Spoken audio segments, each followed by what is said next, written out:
سہل بن سعد رضی اللہ عنہ نے بیان کیا کہ قبا کے بنو عمرو بن عوف میں آپس میں کچھ تکرار ہو گئی تو رسول اللہ صلی اللہ علیہ وسلم اپنے کئی اصحاب کو ساتھ لے کر ان کے یہاں ان میں صلح کرانے کے لیے گئے اور نماز کا وقت ہو گیا لیکن آپ تشریف نہ لا سکے۔ چنانچہ بلال رضی اللہ عنہ نے آگے بڑھ کر اذان دی۔ ابھی تک چونکہ حضرت صلی اللہ علیہ وسلم تشریف نہیں لائے تھے، اس لیے وہ حضرت صلی اللہ علیہ وسلم ہی کی ہدایت کے مطابق ابو بکر رضی اللہ عنہ کے پاس آئے اور ان سے کہا حضور صلی اللہ علیہ وسلم وہیں رک گئے ہیں اور نماز کا وقت ہو گیا ہے، کیا آپ لوگوں کو نماز پڑھا دیں گے؟ انہوں نے کہا کہ ہاں اگر تم چاہو۔ اس کے بعد بلال رضی اللہ عنہ نے نماز کی تکبیر کہی اور ابو بکر رضی اللہ عنہ آگے بڑھے۔ نماز کے درمیان نبی کریم صلی اللہ علیہ وسلم صفوں کے درمیان سے گزرتے ہوئے پہلی صف میں آپ پہنچے۔ لوگ بار بار ہاتھ پر ہاتھ مارنے لگے مگر ابو بکر رضی اللہ عنہ نماز میں کسی دوسری طرف متوجہ نہیں ہوتے تھے، مگر جب بار بار ایسا ہوا تو آپ متوجہ ہوئے اور معلوم کیا کہ رسول اللہ صلی اللہ علیہ وسلم آپ کے پیچھے ہیں۔ حضرت صلی اللہ علیہ وسلم نے اپنے ہاتھ کے اشارے سے انہیں حکم دیا کہ جس طرح وہ نماز پڑھا رہے ہیں اسے جاری رکھیں، لیکن ابو بکر رضی اللہ عنہ نے اپنا ہاتھ اٹھا کر اللہ کی حمد بیان کی اور الٹے پاؤں پیچھے آ گئے اور صف میں مل گئے۔ پھر نبی کریم صلی اللہ علیہ وسلم آگے بڑھے اور نماز پڑھائی۔ نماز سے فارغ ہو کر آپ لوگوں کی طرف متوجہ ہوئے اور انہیں ہدایت کی کہ لوگو، جب نماز میں کوئی بات پیش آتی ہے تو تم ہاتھ پر ہاتھ مارنے لگتے ہو۔ ہاتھ پر ہاتھ مارنا عورتوں کے لیے ہے، مردوں کو جس کی نماز میں کوئی بات پیش آئے تو اسے سبحان اللہ کہنا چاہیے، کیونکہ یہ لفظ جو بھی سنے گا وہ متوجہ ہو جائے گا۔ اے ابو بکر، جب میں نے اشارہ بھی کر دیا تو پھر آپ لوگوں کو نماز کیوں نہیں پڑھاتے رہے؟ انہوں نے عرض کیا ابو قحافہ کے بیٹے کے لیے یہ بات مناسب نہ تھی کہ وہ رسول اللہ صلی اللہ علیہ وسلم کے ہوتے ہوئے نماز پڑھائے۔ صحیح بخاری حدیث نمبر 2690۔ معتمر نے بیان کیا، کہا کہ میں نے اپنے باپ سے سنا اور ان سے انس رضی اللہ عنہ نے بیان کیا کہ نبی کریم صلی اللہ علیہ وسلم سے عرض کیا گیا اگر آپ عبداللہ بن ابی منافق کے یہاں تشریف لے چلتے تو بہتر تھا۔ حضرت صلی اللہ علیہ وسلم اس کے یہاں ایک گدھے پر سوار ہو کر تشریف لے گئے۔ صحابہ رضوان اللہ علیہم پیدل آپ کے ہمراہ تھے۔ جدھر سے آپ گزر رہے تھے وہ شور زمین تھی۔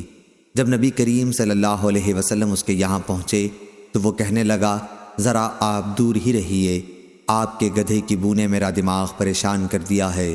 اس پر ایک انصاری صحابی بولے کہ اللہ کی قسم، رسول اللہ صلی اللہ علیہ وسلم کا گدھا تجھ سے زیادہ خوشبودار ہے۔ عبداللہ منافق کی طرف سے اس کی قوم کا ایک شخص ان صحابی کی اس بات پر غصہ ہو گیا اور دونوں نے ایک دوسرے کو برا بھلا کہا۔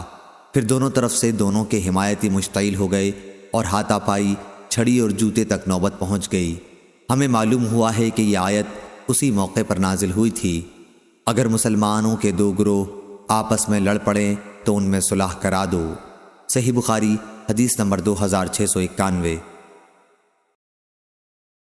حمید بن عبد الرحمن نے خبر دی کہ ان کی والدہ ام کلثوم بنت عقبہ نے انہیں خبر دی اور انہوں نے نبی کریم صلی اللہ علیہ وسلم کو یہ فرماتے سنا تھا کہ جھوٹا وہ نہیں ہے جو لوگوں میں باہم صلح کرانے کی کوشش کرے اور اس کے لیے کسی اچھی بات کی چغلی کھائے یا اسی سلسلے کی اور کوئی اچھی بات کہہ دے۔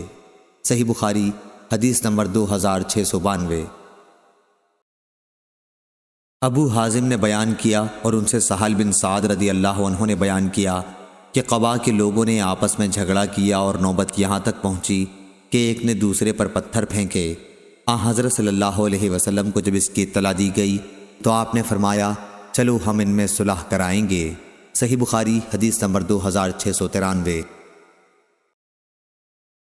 سفیان ثوری نے بیان کیا ہشام بن عروہ سے، ان سے ان کے والد نے اور ان سے حضرت عائشہ رضی اللہ عنہا نے اللہ تعالیٰ کے اس فرمان کی تفسیر میں فرمایا اگر کوئی عورت اپنے شوہر کی طرف سے بے توجہی دیکھے تو اس سے مراد ایسا شوہر ہے جو اپنی بیوی میں ایسی چیزیں پائے جو اسے پسند نہ ہوں، عمر کی زیادتی وغیرہ، اس لیے اسے اپنے سے جدا کرنا چاہتا ہو، اور عورت کہے کہ مجھے جدا نہ کرو، نفقہ وغیرہ جس طرح تم چاہو دیتے رہنا، تو انہوں نے فرمایا کہ اگر دونوں اس پر راضی ہو جائیں تو کوئی حرج نہیں ہے۔ صحیح بخاری حدیث نمبر 2694۔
ابراہیم بن سعد نے بیان کیا، ان سے ان کے باپ نے بیان کیا، ان سے قاسم بن محمد نے اور ان سے عائشہ رضی اللہ عنہا نے بیان کیا کہ رسول اللہ صلی اللہ علیہ وسلم نے فرمایا، جس نے ہمارے دین میں از خود کوئی ایسی چیز نکالی جو اس میں نہیں تھی تو وہ رد ہے۔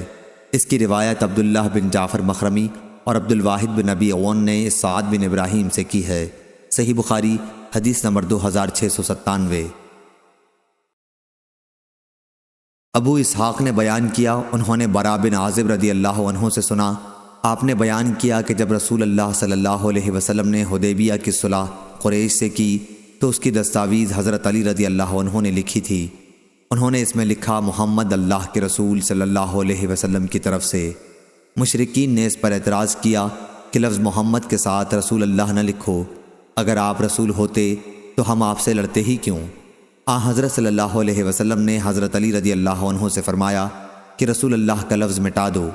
علی رضی اللہ عنہ نے کہا کہ میں نے کہا کہ میں تو اسے نہیں مٹا سکتا، تو حضرت صلی اللہ علیہ وسلم نے خود اپنے ہاتھ سے وہ لفظ مٹا دیا اور مشرکین کے ساتھ اس شرط پر صلح کی کہ آپ اپنے اصحاب کے ساتھ آئندہ سال 3 دن کے لیے مکہ آئیں اور ہتھیار میان میں رکھ کر داخل ہوں۔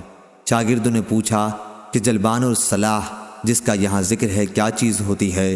تو انہوں نے بتایا کہ میان اور جو چیز اس کے اندر ہوتی ہے اس کا نام جلبان ہے۔ صحیح بخاری حدیث نمبر 2698۔ برا بن عازب رضی اللہ عنہ نے بیان کیا کہ رسول اللہ صلی اللہ علیہ وسلم نے ذی قعدہ کے مہینے میں عمرے کا احرام باندھا، لیکن مکے والوں نے آپ کو شہر میں داخل نہیں ہونے دیا۔ آخر صلح اس پر ہوئی کہ آئندہ سال آپ مکے میں 3 روز قیام کریں گے۔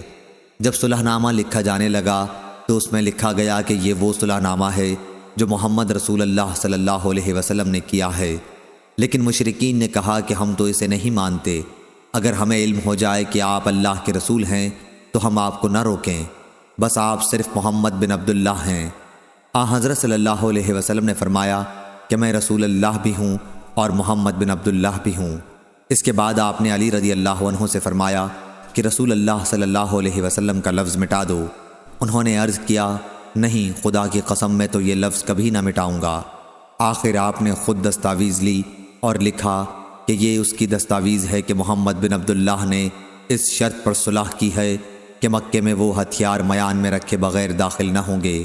اگر مکہ کا کوئی شخص ان کے ساتھ جانا چاہے گا تو وہ اسے ساتھ نہ لے جائیں گے، لیکن اگر ان کے اصحاب میں سے کوئی شخص مکے میں رہنا چاہے گا تو اسے وہ نہ روکیں گے۔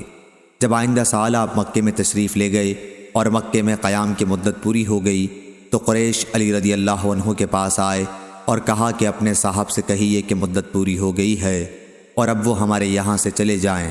چنانچہ نبی کریم صلی اللہ علیہ وسلم مکے سے روانہ ہونے لگے۔ اس وقت حمزہ رضی اللہ عنہ کی ایک بچی چچا چچا کرتی آئیں۔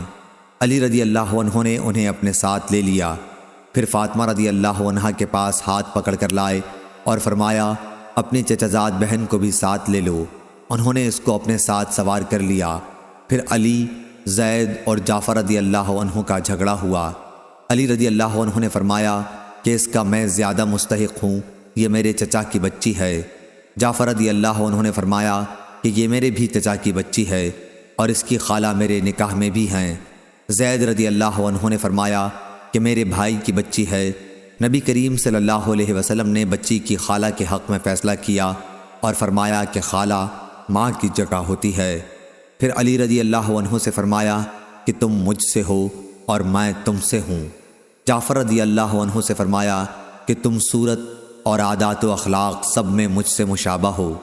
زید رضی اللہ عنہ سے فرمایا کہ تم ہمارے بھائی بھی ہو اور مولا بھی۔ صحیح بخاری حدیث نمبر 2699۔